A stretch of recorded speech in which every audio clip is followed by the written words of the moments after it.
একটি শান্ত নিরিবিলি গ্রাম ছিল। চারিদিকে সবুজ ধান ক্ষেত, পাখির ডাক আর নদীর কলকলধ্বনি। গ্রামের মানুষরা খুব সৎ, পরিশ্রমী আর একে অপরকে সাহায্য করতে ভালোবাসত।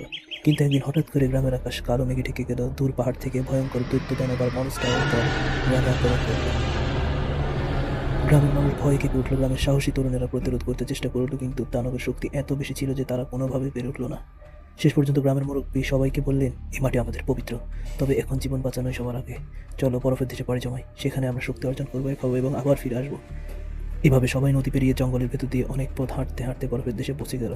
সেখানে চারদিকে বরফে ঢাকা পাহাড়, ছকছকে হ্রদ আর ঠান্ডা বাতাস বয়ে যাচ্ছিল। প্রথমে কষ্ট হলেও তারা একসাথে থেকে ধীরে ধীরে টিকে থাকার উপায় খুঁজে পেল। গ্রামের কারিগররা বরফের গাছ কেটে কাঠ জোগাড় করলো, লোহার কারিগররা অস্ত্র বানালো, আর সবাই মিলে একটি বড় নৌকা তৈরি করলো। বরফের দেশে থাকার সময় তারা শিখলো ঐক্যের শক্তি। যতদিন আমরা একসাথে ততদিন কোনো দানবে আমাদের হারাতে পারবে না। অবশেষে একদিন তারা নৌকায় চেপে আবার তাদের পবিত্র গ্রামে ফিরে এলো। এবার আর তারা ভয় পেল না, সবাই মিলে বিলের মতো দানবের মোকাবেলা করলো। দানবরা ভয়ঙ্কর গর্জন তুলল, গ্রামবাসীর ঐক্য আর সাহসের কাছে টিকতে পারল না। শেষে দৈত্যটি পরাজিত হলো এবং গ্রাম আবার হাসিতে খুশিতে ভরে উঠল। শক্তি মানে শুধু বল নয়, সত্যিকারের শক্তি হলো ঐক্য, সাহস আর ভালোবাসা।